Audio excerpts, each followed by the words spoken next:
올해로 60이 됐습니다. 사람들이 말하는 환갑. 인생에서 한 번뿐인 나이죠.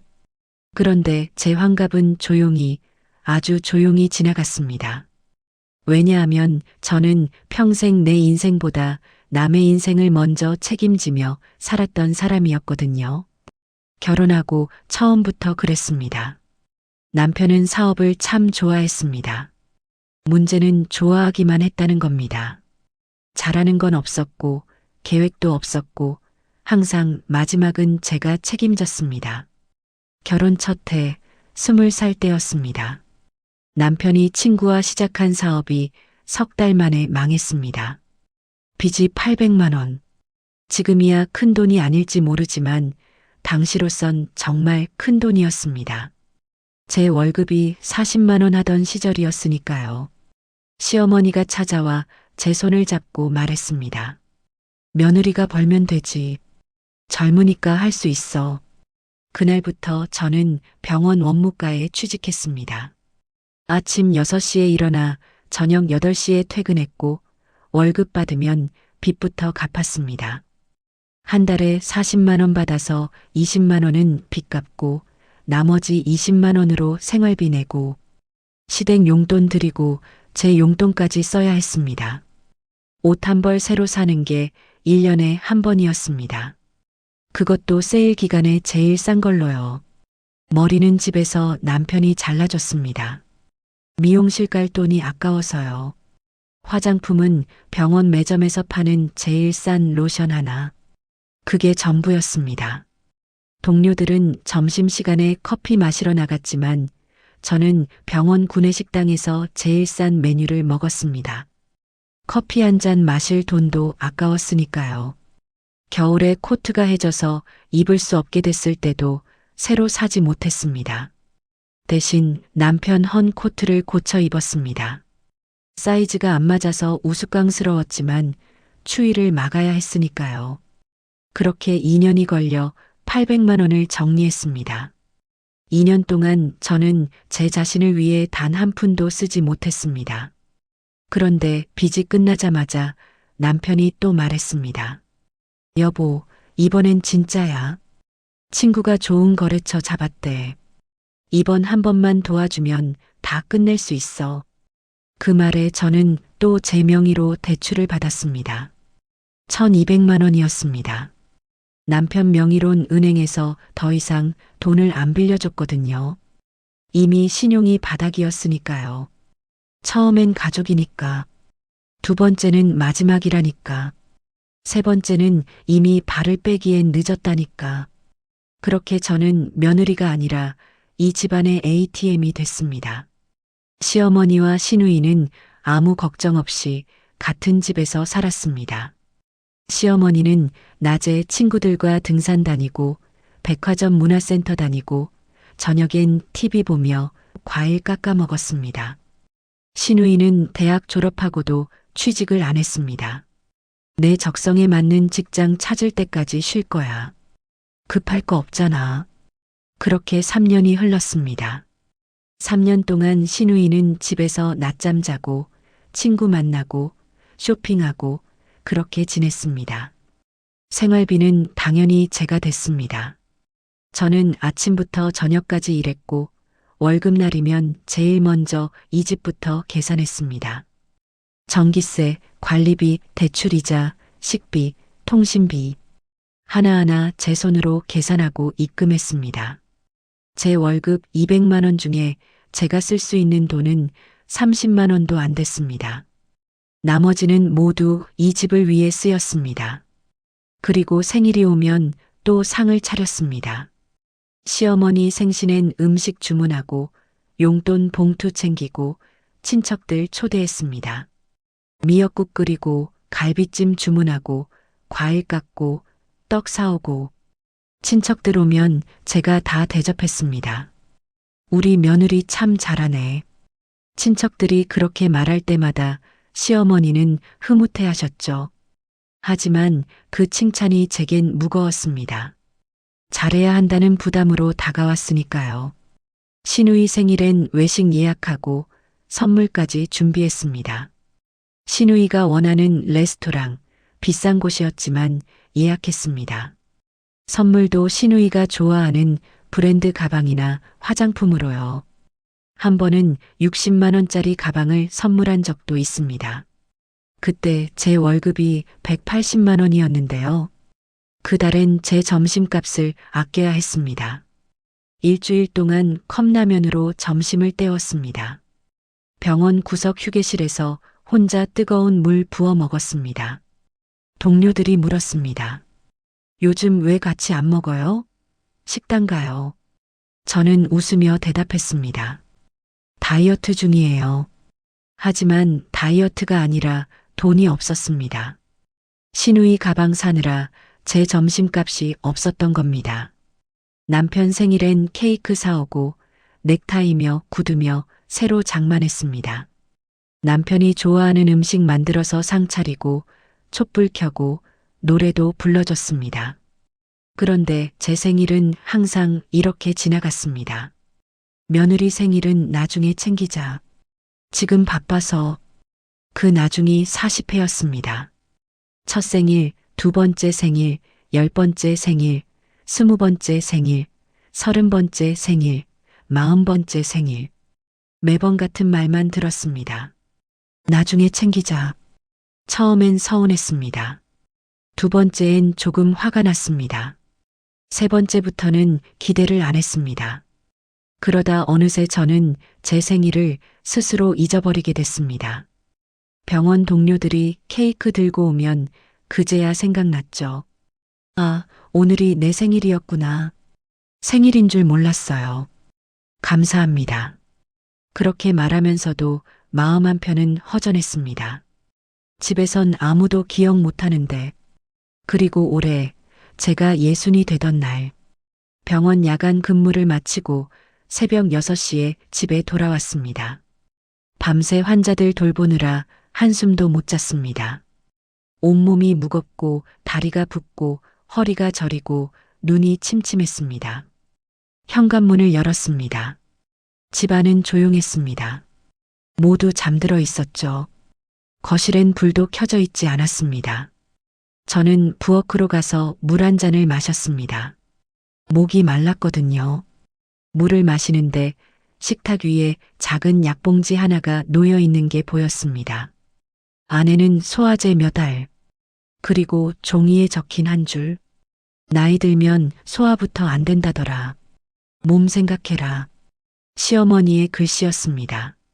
그 순간 기분이 상했다기보다는 이 생각이 들었습니다. 아, 나는 여기서 사람이 아니구나. 축하받을 존재도 아니고 고생했다는 말 들을 사람도 아니고 그냥 필요할 때 쓰는 사람이었구나. 소화제. 환갑 선물이 소화제라니. 웃음이 나왔습니다.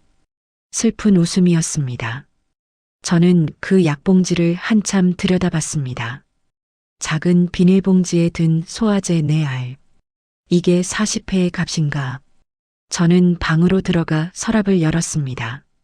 며칠 전 은행에서 받아온 서류 하나가 있었거든요. 대출 독촉장이었습니다. 남편이 또다시 제 명의로 카드를 만들어 긁은 겁니다. 가족 카드라면서 제 동의도 없이 만들어 놓고 쓴 거였습니다. 이번엔 금액이 컸습니다. 3,500만 원. 게다가 연체까지 되어 있었습니다. 저는 침대에 앉아 그 서류를 한참 들여다봤습니다. 40회. 40회 동안 제가 뭘 한 걸까? 아침마다 밥 짓고 출근해서 일하고 퇴근해서 또 밥 짓고 빚 갚고 생일 챙기고 명절엔 차례상 차리고. 그런데 제가 받은 건 뭐였을까? 소화제였습니다. 그날 밤 저는 잠을 한숨도 못 잤습니다. 새벽까지 천장만 바라봤죠. 머릿속으론 지난 40년이 주마등처럼 지나갔습니다. 결혼 첫날부터 어제까지 모든 순간이 남을 위한 시간이었습니다. 내 시간은 없었습니다. 결혼 첫날 밤 시어머니가 신혼여행도 안 보내고 바로 일 시켰습니다. 신혼여행은 나중에 가도 되지. 지금 집안일 배우는 게 먼저야. 그렇게 저는 결혼 첫날부터 아침 5시에 일어나 밥을 지었습니다. 신혼 첫날인데도 남편과 단둘이 밥 먹지 못했습니다. 시어머니, 시아버지, 시누이까지 5식구 밥상을 차려야 했으니까요. 신혼 첫날 아침상에 올라간 건 된장찌개, 김치, 나물 반찬들이었습니다. 시어머니가 하나하나 살펴보셨습니다. 된장찌개 간이 좀 싱겁네. 다음부턴 더 넣어. 제 첫 요리에 대한 평가였습니다. 칭찬은 없었습니다. 첫 명절, 저는 새벽 3시에 일어나 차례상을 준비했습니다. 시어머니는 감동만 하셨죠. 그건 그렇게 하는 게 아니야. 다시 해. 과일은 더 깎아. 모양이 안 나왔어. 나물에 간이 안 맞아. 다시 무쳐. 15가지 나물에 전 6가지, 탕 3가지. 모두 제 손으로 만들었습니다. 시어머니는 친정어머니가 해주신 음식이랑 비교했습니다.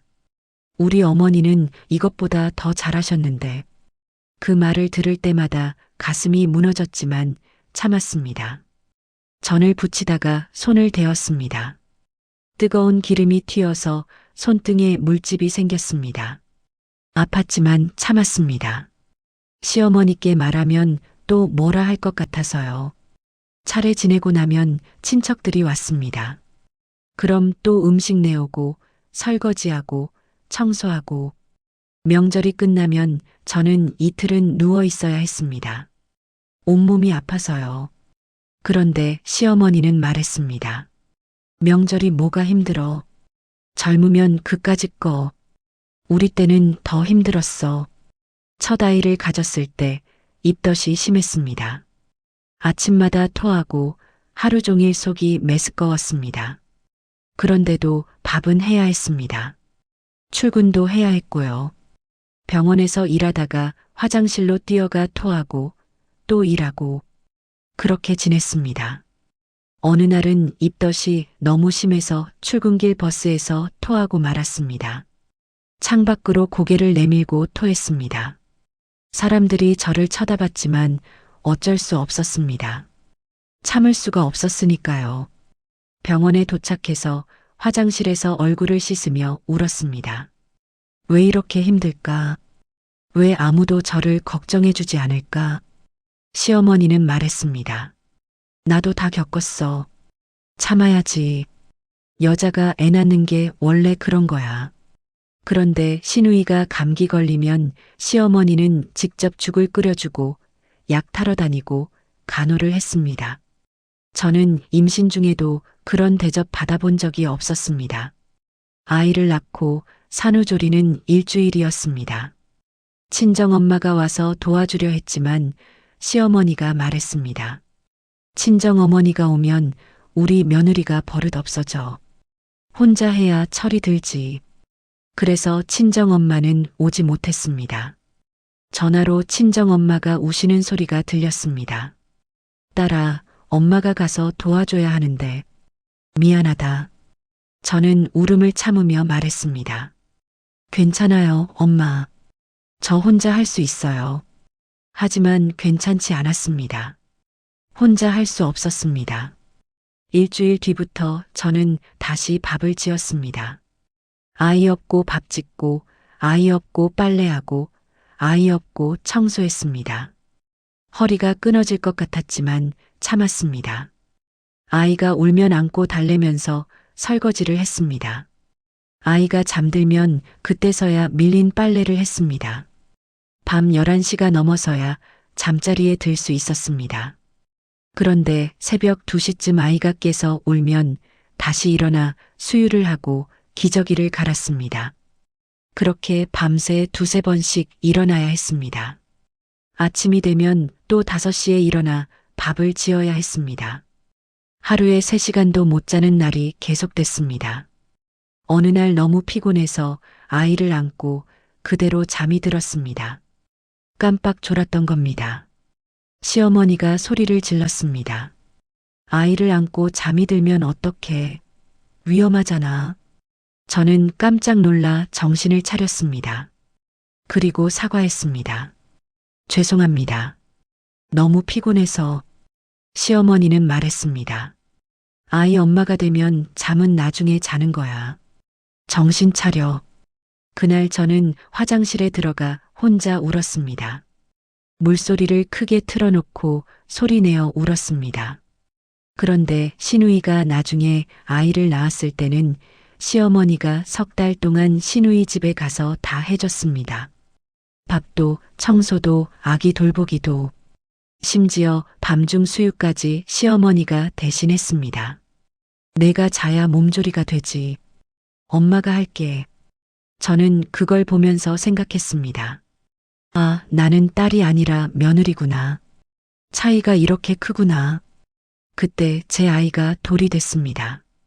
돌잔치를 준비하면서 저는 시어머니께 물었습니다. 어머니, 아이 돌잔치 작게라도 할까요? 시어머니는 고개를 저으셨습니다. 돌잔치는 돈 드는데 나중에 하자. 지금 살림도 빠듯한데. 저는 알았다고 했습니다. 결국 제 아이 돌잔치는 집에서 미역국 끓여 먹은 게 전부였습니다. 촛불도 없었고 케이크도 없었고 손님도 없었습니다. 그냥 저희 식구끼리 조용히 밥 먹고 끝났습니다. 저는 미역국을 먹으면서 눈물을 삼켰습니다. 다른 집 아이들은 돌잔치 때 예쁜 옷 입고 사진 찍고 케이크 자르는데 제 아이는 그런 거 하나도 못 해줬습니다. 아이가 자라면서 교육비가 들었습니다. 학원비, 교재비, 급식비 모두 제가 냈습니다. 남편은 또 사업한다고 돈이 없었으니까요. 그런데 시누이가 학원 보내달라고 하면 시어머니는 제게 말했습니다. 며느리가 좀 도와줘. 가족끼리 그런 것도 못 도와주냐. 그렇게 저는 시누이 학원비까지 냈습니다. 2년 동안요. 제 아이는 학원 한 군데밖에 못 보냈는데 시누이는 학원 3군데를 다녔습니다. 그것도 제 돈으로요. 어느 날 제 아이가 물어봤습니다. 엄마, 나도 친구들처럼 피아노 배우면 안 돼? 저는 아이에게 이렇게밖에 말할 수 없었습니다. 미안해. 엄마가 돈을 더 벌어서 나중에 꼭 보내줄게. 아이는 고개를 끄덕였습니다. 하지만 그 눈빛이 저를 따라다녔습니다. 실망한 눈빛, 슬픈 눈빛. 그 눈빛을 볼 때마다 가슴이 찢어졌습니다. 시누이는 피아노, 미술, 태권도까지 배웠는데 제 돈으로요. 그런데 정작 제 아이는 아무것도 못 배웠습니다. 어느 날 아이 담임 선생님께서 전화를 주셨습니다. 어머니, 아이가 학교에서 조금 소극적인 것 같아요. 집에서 관심을 더 가져주세요. 저는 죄송하다고 말했습니다. 하지만 어떻게 해야 할지 몰랐습니다. 저는 일하느라 아이와 시간을 보낼 수가 없었으니까요. 남편 사업이 또 망했을 때 빚이 2천만 원이었습니다. 저는 병원의 야간 근무를 더 늘렸습니다. 주말 근무도 했고요. 집에선 거의 못 잤습니다. 일하고 집 와서 잠깐 자고 또 일하러 가고 그렇게 3년을 살았습니다. 3년 만에 2천만 원을 다 갚았습니다. 그런데 그 3년 동안 저는 아이와 거의 시간을 못 보냈습니다. 아이가 자라는 걸 옆에서 못 봤습니다. 아이 학교 행사에도 한 번도 못 갔습니다. 일해야 했으니까요. 그런데 시누이는 그 3년 동안 데이트하고 여행 다니고 친구들 만나고 그렇게 지냈습니다. 제가 밤새 일하는 동안에요. 어느 날 아이가 물었습니다. 엄마는 왜 학교 행사에 안 와요? 다른 애들 엄마는 다 오는데. 그 말을 듣는 순간 가슴이 찢어지는 것 같았습니다. 하지만 저는 아이에게 이렇게밖에 말할 수 없었습니다. 엄마가 이래야 내가 학교 다니지. 미안해. 아이는 고개를 끄덕였지만 눈빛이 슬펐습니다. 그날 밤 저는 혼자 울었습니다. 소리 내지 않고 이불 속에서 조용히. 어떤 엄마는 되지 못했구나. 그 생각에 너무 괴로웠습니다. 시누이가 결혼할 때도 그랬습니다. 시어머니가 제게 말했습니다. 딸 하나 시집 보내는데 언니로서 좀 도와줘야지. 결혼 준비금 1,000만 원을 제가 댔습니다. 제 적금을 깨서요. 그 적금은 아이 대학 등록금 모으던 거였는데 통장 잔고가 10만 원도 안 남았습니다. 그날 밤 저는 통장을 보며 한참을 울었습니다. 아이 대학 등록금은 어떻게 하나? 이제 다시 모아야 하는데 시누이는 고마운 줄도 몰랐습니다. 이 정도면 다른 집은 더 해주던데 언니 좀 더 보태줄 수 없어요? 저는 말문이 막혔습니다. 1,000만 원도 모자라다니. 시어머니도 거들었습니다. 조금만 더 보태주면 안 되겠니?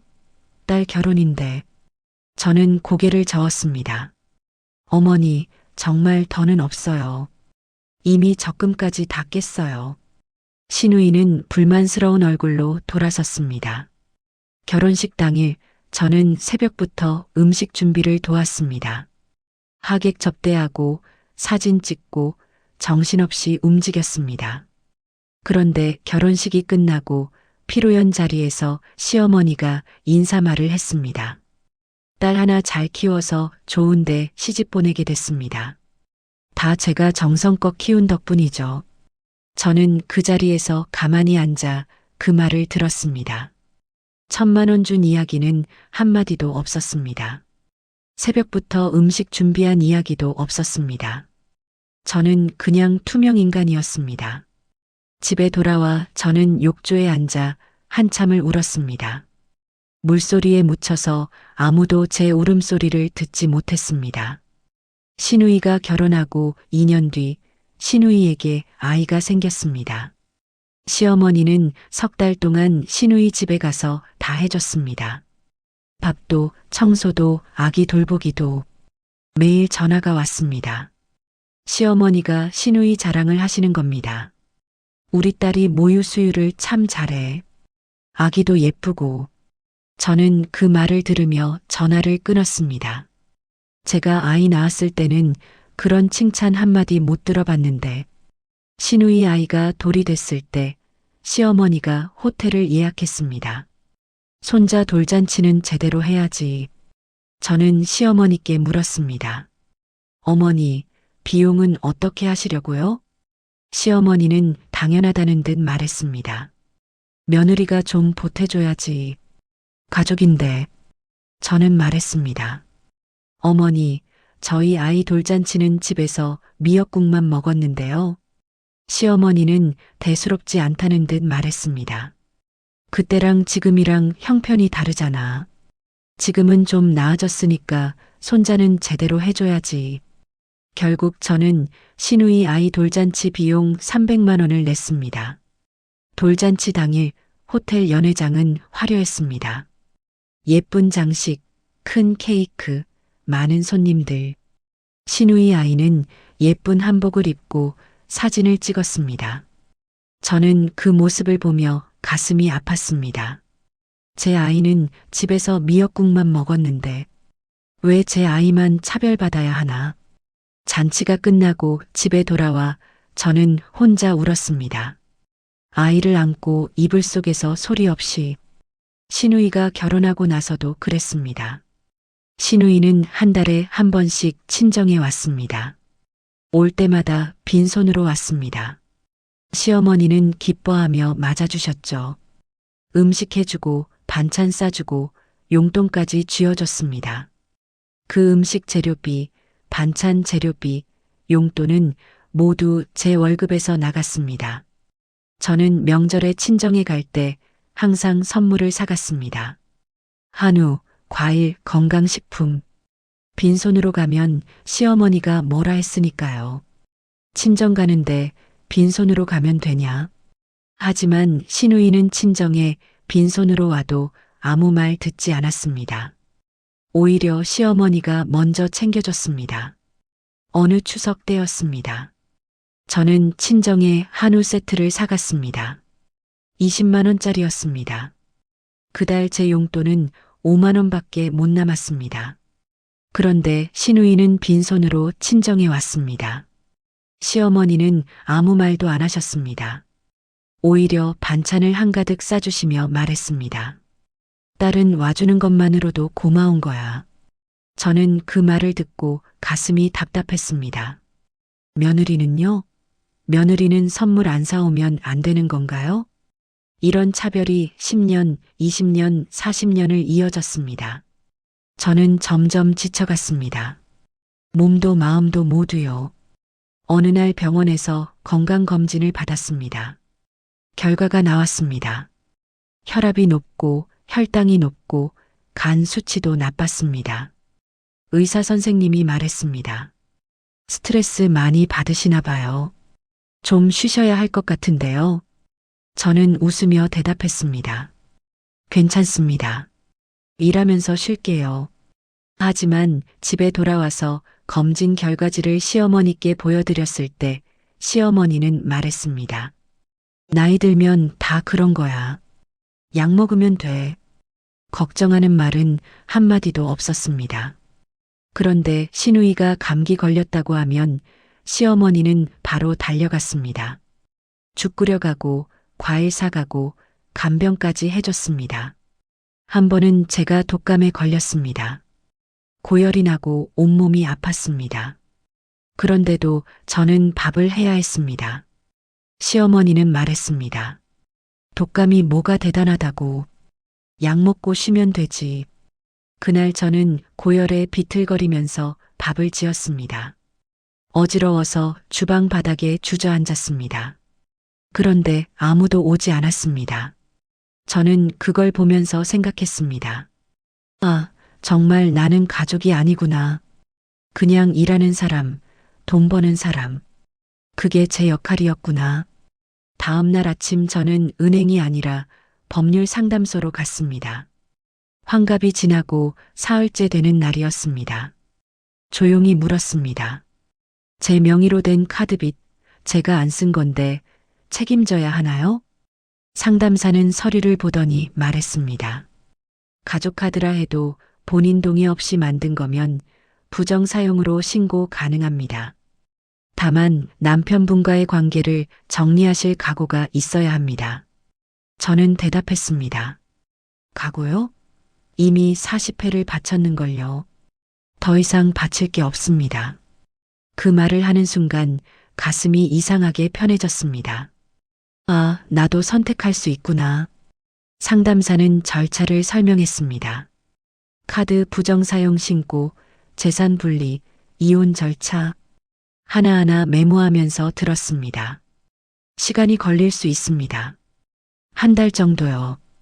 괜찮습니다. 40회 기다렸는데 한 달쯤이야.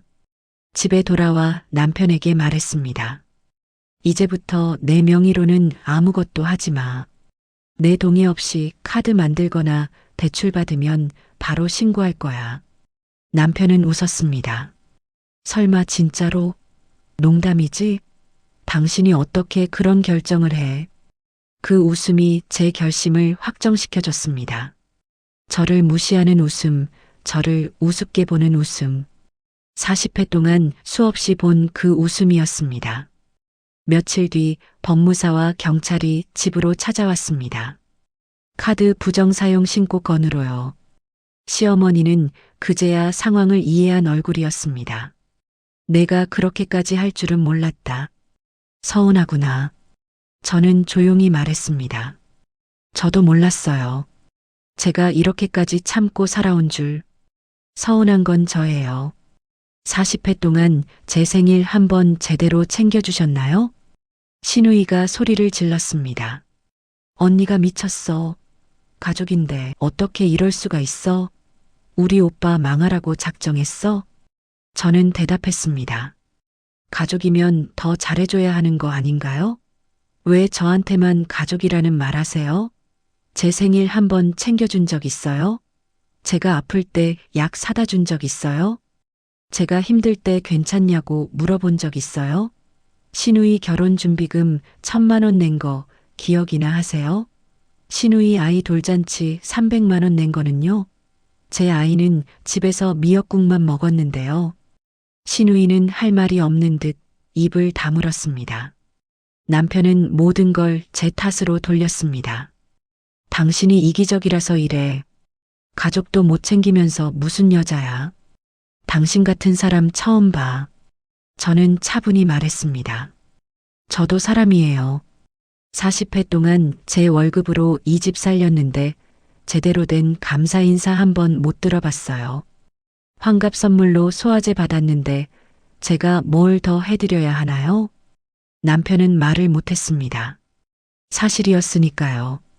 하지만 저는 그날 더 이상 말하지 않았습니다. 이미 결정은 끝났으니까요. 카드는 정리됐고 저는 이혼을 선택했습니다. 이혼 절차는 생각보다 빨랐습니다. 재산이 없었으니까요. 집도 남편 명의였고 차도 없었고 저축도 없었습니다. 40회를 살았는데 제 명의로 된 게 아무것도 없었습니다. 통장에 200만 원, 그게 전부였습니다.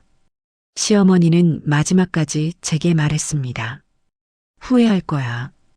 혼자 늙어서 외로워 죽을 거야. 나이 들어 혼자 사는 게 얼마나 힘든데. 저는 대답했습니다. 이미 외로웠어요. 가족들 사이에서 가장 외로웠어요. 이것보다 더 외로울 순 없을 것 같은데요. 시어머니는 할 말이 없는 듯 돌아섰습니다. 집을 나오던 날 짐은 많지 않았습니다. 큰 가방 하나에 옷가지 몇 벌, 책 몇 권, 통장 하나. 그게 전부였습니다. 40회를 살았는데 제 것이라곤 그것뿐이었습니다. 현관문을 나서면서 뒤를 돌아봤습니다. 40회를 산 집. 그런데 이상하게 아쉽지 않았습니다. 오히려 후련했습니다. 짐이 가벼워서가 아니라 마음이 가벼워서였습니다. 지금 저는 작은 원룸에서 혼자 살고 있습니다. 방 하나, 부엌 하나, 화장실 하나. 좁습니다. 전에 살던 집에 방 하나 크기도 안 됩니다. 하지만 숨이 막히지 않습니다. 오히려 숨이 트입니다. 통장도 시간도 마음도 비로소 제 것이 됐습니다. 아침에 일어나면 제가 먹고 싶은 걸 먹습니다. 토스트 한 장에 우유 한 잔, 그것만으로도 충분합니다. 누가 뭐라 하지 않으니까요. 어제는 점심을 밖에서 먹었습니다. 혼자서요. 작은 식당에서 김치찌개 한 그릇. 맛있었습니다. 누구 눈치 안 보고 먹으니까요. 식사를 하는데 옆 테이블에 젊은 며느리와 시어머니로 보이는 두 분이 앉아 있었습니다. 시어머니가 며느리에게 계속 뭐라고 하고 있었습니다. 김치가 너무 짜. 국은 싱겁고. 요즘 며느리들은 요리도 제대로 못해. 며느리는 고개를 숙이고 아무 말도 하지 않았습니다.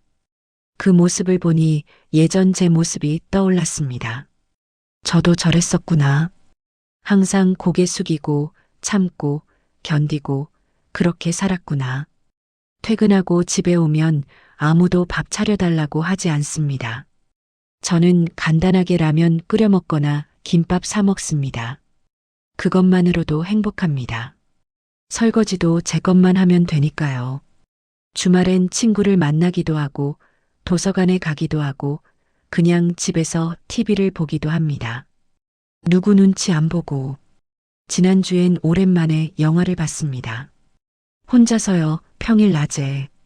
정말 오랜만이었습니다. 영화관에 앉아 팝콘 먹으면서 영화 보는 게 40회만이었습니다. 영화 제목은 기억도 안 납니다. 하지만 그 시간이 행복했습니다. 아무도 제게 뭐라고 하지 않았으니까요. 아무도 제 시간을 뺏어가지 않았으니까요. 영화가 끝나고 나오는데 눈물이 났습니다. 영화가 슬퍼서가 아니라 이런 시간을 40회 동안 못 가져봤다는 게 슬퍼서였습니다. 어제는 백화점에 갔습니다. 옷을 사러요. 제가 좋아하는 색깔의 옷을 샀습니다. 분홍색이었습니다. 시댁에선 나이 들어서 무슨 분홍색이냐 그랬었는데 저는 분홍색이 좋았습니다. 그 옷을 입고 거울을 보는데 제 얼굴이 환해 보였습니다. 판매원이 말했습니다. 잘 어울리세요. 행복해 보이십니다. 그 말을 들으니 정말 행복해졌습니다. 환갑 선물은 약봉지였지만 그날 저는 내 인생의 처방전을 직접 쓰기 시작했습니다. 사람들은 말합니다. 가족인데 어떻게 그렇게까지 하냐고. 하지만 저는 이제 압니다. 가족이라는 이름으로 평생 희생만 하는 건 사랑이 아니라 착취라는 걸. 그리고 그 착취는 빨리 끊을수록 좋다는 걸. 늦으면 늦을수록 잃는 게 더 많다는 걸. 요즘 가끔 병원 동료들이 저한테 물어봅니다. 후회 안 해요? 혼자 사는 거. 저는 이렇게 답합니다. 후회는요, 왜 진작 안 했나, 그것만 후회해요. 정말입니다. 왜 진작 못 나왔을까? 왜 40회를 그렇게 살았을까? 그게 후회입니다. 어떤 동료는 이렇게 물었습니다. 그래도 외롭지 않아요? 저는 대답했습니다. 외로운 건 사람이 없어서가 아니라 마음이 통하지 않아서예요. 전전에 더 외로웠어요. 가족이란 사람들 속에서 가장 외로웠어요. 정말 그렇습니다. 가족이라는 이름으로 함께 살면서도 가장 외로웠습니다. 지금은 혼자 살지만 외롭지 않습니다. 오히려 마음이 편합니다. 이번 달엔 제 생일이었습니다. 61살. 병원 동료들이 작은 케이크를 사왔습니다. 촛불을 켜고 노래를 불러줬습니다. 눈물이 났습니다. 41번째 제대로 된 생일 축하였습니다. 집에 와서 저는 제 자신에게 선물을 했습니다. 작은 화분 하나. 꽃이 핀 예쁜 화분이었습니다. 노란 국화였습니다. 가게 주인이 말했습니다. 국화는 키우기 쉬워요. 물만 잘 주시면 오래 피어 있어요. 저는 그 화분을 집으로 가져왔습니다.